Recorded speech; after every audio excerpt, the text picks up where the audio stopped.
विष्णु, आज हम सुनेंगे आंवला एकादशी या फाल्गुन मास की रंग भरी एकादशी की कहानी।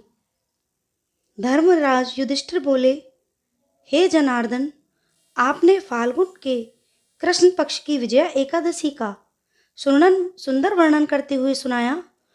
अब आप फाल्गुन मास के शुक्ल पक्ष की एकादशी का क्या नाम है तथा उसकी विधि क्या है, कृपा करके मुझे बतलाइए। श्री भगवान बोले, हे राजन, फाल्गुन मास के शुक्ल पक्ष की एकादशी का नाम आमल की एकादशी या आंवला एकादशी है। इस व्रत के करने से समस्त पाप नष्ट हो जाते हैं तथा इसके प्रभाव से 1000 गौदान का फल प्राप्त होता है। इस व्रत के करने से समस्त पाप नष्ट हो जाते हैं। हे राजन, अब मैं आपको महर्षि वशिष्ठ जी द्वारा राजा मानधाता को सुनाई पौराणिक कथा के बारे में कहता हूँ। इसे ध्यानपूर्वक सुनना। राजा मानधाता बोले कि हे वशिष्ठ जी, यदि आप मुझ पर कृपा करें तो किसी ऐसे व्रत की कथा कहिए जिससे मेरा कल्याण हो।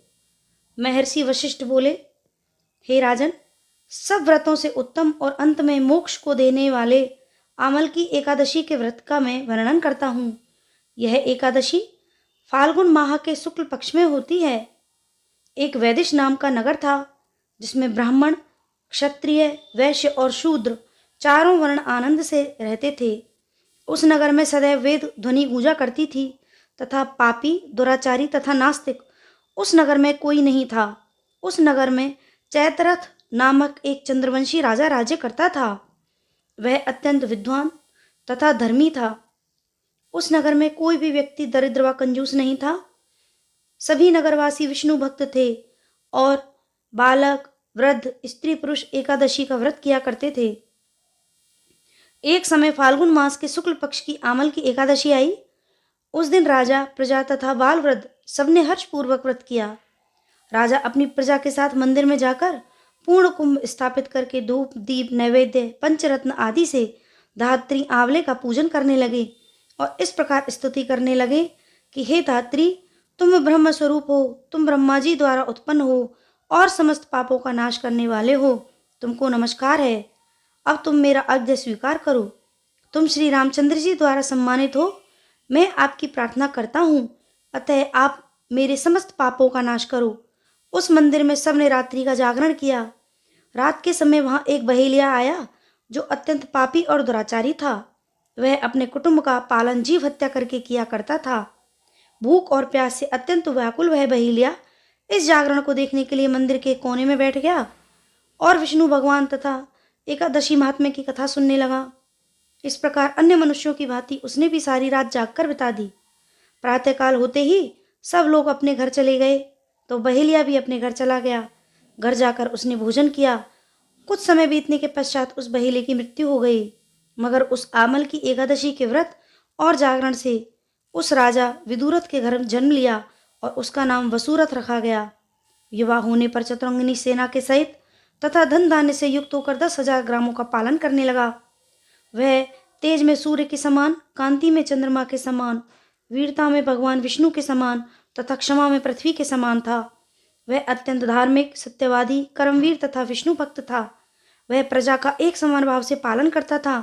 दान देना उसका नित्य कर्तव्य था। एक दिन राजा शिकार खेलने गया। दैव योग से वह मार्ग भूल गया और दिशा ज्ञान न रहने के कारण उसी वन में एक वृक्ष के नीचे सो गया। थोड़ी देर बाद वहां पहाड़ी मृक्ष आ गए और राजा को अकेला देखकर मारो मारो शब्द करते हुए राजा की ओर दौड़े। मृक्ष कहने लगे कि इसी दुष्ट राजा ने हमारे माता पिता, पुत्र पौत्र आदि अनेक संबंधियों को मारा है तथा देश से निकाल दिया है, अतः इसको अवश्य मारना चाहिए। ऐसा कहकर वे मृक्ष उस राजा को मारने दौड़े। अनेक प्रकार के अस्त्र शस्त्र उसके ऊपर फेंके। वे सब अस्त्र शस्त्र राजा के शरीर पर गिरते ही नष्ट हो जाते और उनका वार पुष्प के समान प्रतीत होता। अब उन मलेच्छों के अस्त्र शस्त्र उल्टा उन्हीं पर प्रहार करने लगे, जिससे वे मूर्छित होकर गिरने लगे। उसी समय राजा के शरीर से एक दिव्य स्त्री उत्पन्न हुई। वह स्त्री अत्यंत सुंदर होते हुए भी उसकी भ्रुकुटी टेढ़ी थी। उसकी आंखों में लाल लाल अग्नि निकल रही थी, जिससे वह दूसरे काल के समान प्रतीत होती थी।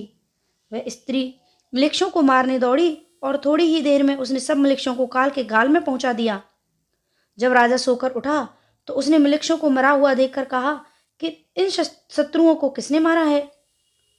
इस वन में मेरा हितैषी कौन रहता है? ऐसा विचार कर ही रहा था कि आकाशवाणी हुई, हे राजा, इस संसार में विष्णु भगवान के अतिरिक्त कौन तेरी सहायता कर सकता है?